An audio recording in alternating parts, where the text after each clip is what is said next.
Good morning and welcome to What Shape Are You In? Okay, we've been talking about culture, and each talk in this series, I try to come up with a working metaphor. Now, a working metaphor is Archimedes' lever. Now, Archimedes' lever is a metaphor. But y'all know what Archimedes' lever is. Archimedes, a Greek philosopher, if I just had a fulcrum, a lever, I could move the world. So we're thinking, oh, well, that's, gee, what lever could you move to move the earth? That's the image you see, and so that's, well, obviously there isn't any. Einstein said there is nothing fixed in the cosmos. So a fulcrum is something that's fixed. If you're going to use a lever, the fulcrum is fixed so that you can move an object from a fixed object. So that's what's interesting, is when everything's in flux, when everything's in change, when everything is moving, fragmented, broken, a snowstorm, a panic attack, what's fixed? What's the lever?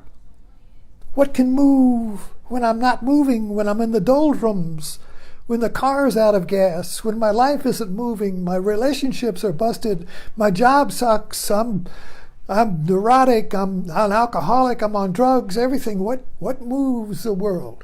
What can move what's the lever? What's fixed? What doesn't change? What can I rely on? What can I depend upon? What's authentic? What's real? You see, we're in a reality that's in flux now. This is real, that's real. You choose. Well, I don't know. You see, Trump is a master at this. There's two truths. There's the truth I see, and then there's what you see, and you're fake. And each one has a logic. Each one has authorities. Each one has an argument. Oh, who should I depend on? Well, Trump. He's the one that's telling me that that's fake, so he must be right. Otherwise, how could he say that's fake? His reality must be the real reality, because otherwise, how could he say that's the fake reality? So I trust Trump because he knows what's fake. I can't choose. You see the problem? What's the lever? Okay, Bernie's up now, and I'm excited. I got the burn last time he was up, and then it went away. Then others come up. Time goes by. More fragmentation, more insanity, more dueling realities. You see, what we're at now is that in the 50s was the last decade of the modern world. Now we're in the postmodern world where realities are in question. In the 50s, everybody agreed upon the same basic reality. There was no option. Shape of Water is a movie about that. No option. Everything was divided into black and white. No option. That's just the way it was. Can't question reality. But that all broke up in the 60s, and now we're still breaking up. We've lost the vision of the whole reality. So along comes Bernie now. Wow, he raised $4 million in 10 hours from ants. I was watching a nature show last night, and it was about the grasslands, and it said the most devastating organism on the grasslands. I was thinking, who eats up all the grass? The gazelles or the wildebeest? Some animal? The ant. The ant destroys more grass than anything else. Then it showed ants, all these little bitty ants. And what are ants but a metaphor for the people? Now, what organizes the ants? If the ants were organized, they could eat all the grass. If the ants were organized, they could carry an elephant. They could pick up an elephant and carry it. They could change the world if they were organized. Now, ants need a queen. Kill the queen, the ants go into what we are right now. Look, in the spring or in the summer, when the ants have colonies, and you're out working in the garden and you lift up a rock and you expose an ant colony, they all go, well, that's where we are right now. Everybody fighting everybody. And then suddenly they reorganize and the whole colony moves off. Where do they go? I don't know. They've got another home. They all move in unison. There's nobody carrying messages around. They don't have telegraph. They don't have Wi-Fi. Are you moving? Which way should I go? They all move as a unit. So when you have a queen, a center, the ants move in unison. But do you take away the queen? Blah, blah, blah, blah, blah. Okay? Now let's look at Bernie. Okay, I just got this. I just realized this morning. So I'm excited to share for it because we're living in Star Wars. Now you have to understand Carl Jung and his very famous psychological map of the archetypes. An archetype of the collective unconscious. Mythology is all about archetypes. Elvis is an archetype. The Beatles. Archetypes are projections of principles of power in our individual unconscious and the collective unconscious. So mother is an archetype. The Virgin Mary. You look at the Virgin Mary, mother and child, that's an archetype. Jesus is an archetype. You see. The father figure. So these father figures are archetypes, and I think all of us have surrogate fathers. Maybe our father missed the mark and didn't complete his role, was lacking. So we will find surrogate fathers, the good boss in our life that will complete the job of the physical father or mother. My mother was crap, so we find a good mother. You see, so the archetypes are bad and good. So my mother was bad, so I find a good mother. My father was bad, I find a good father.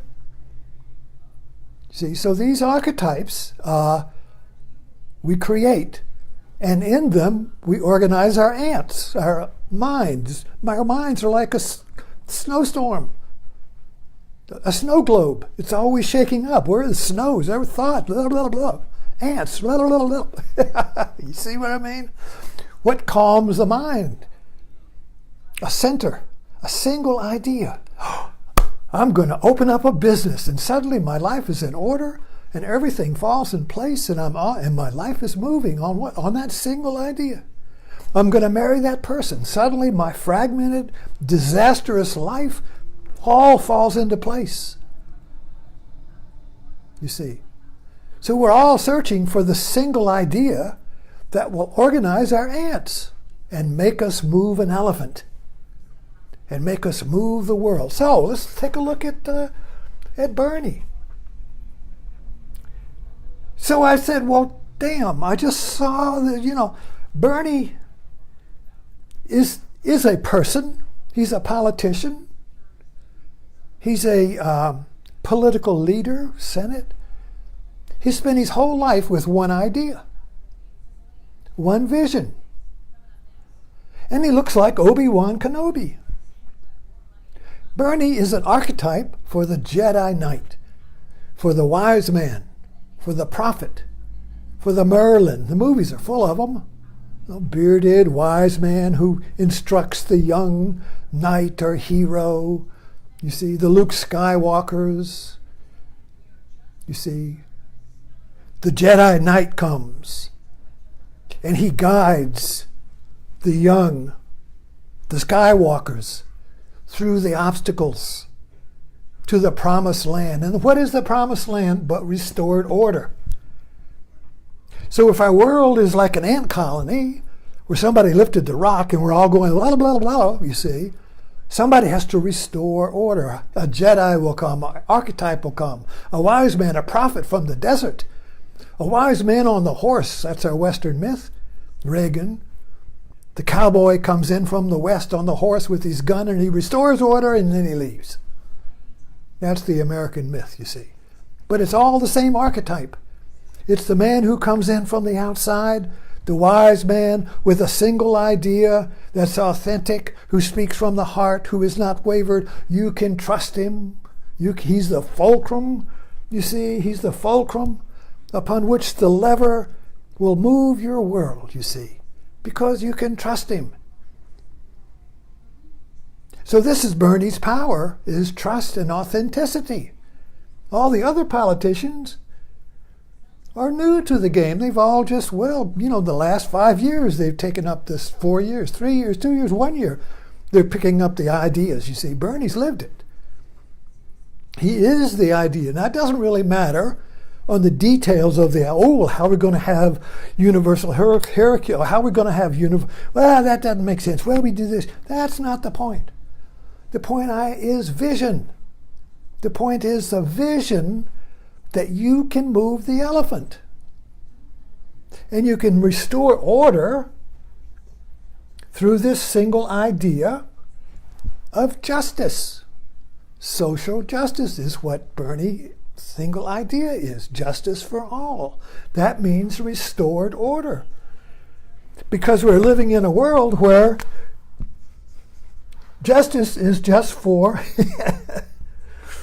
half of us, you see. See, and Trump was an archetype. The power of Trump is not in his personality. That's why he gets away with murder, because his power is not in his personality. It's in his archetypical power, which is the one who restores order. Trump will fix you. Follow me and I'll fix you. But the failure of Trump is that he's not restoring order to the whole ant colony, but just part of the ant colony, the part of the ants that felt like they were losers. So he spoke to the ants that felt like they were losers and had no power and had no center, who had lost their center, and he says, I'll be your center, follow me. I'll be your voice and I'll restore order and your power. But that means the people who oppressed you, the government, the elites, the liberals, all those fat cats, they're going to be the losers and you'll be the winners, you see. Well, that is not a vision to restore order to the whole country. That's a vision to restore order to the loser ants. You see. So Bernie comes along as an archetype, and now he wants to restore order to the people. And of course, the fat cats are going to say, well, wait a minute, does that mean I'm going to lose power because the people get power? Well, that's not necessarily true, because if the whole prospers, the fat cats prosper.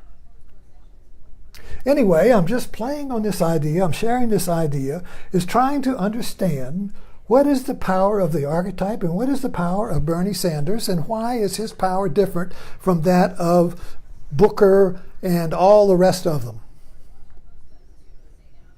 They have political power, they have power of persuasion, they have ideas, they have personalities we like, but Bernie has something else. Bernie has something that's greater. And we're going to see now if what I say is valid, or is this really the coming of Obi-Wan Kenobi? And are we, Luke Skywalker, waiting for a Jedi Knight to show us how to get through the obstacles to the promised land, which is the restoration of justice and order for all? Thanks for dropping in.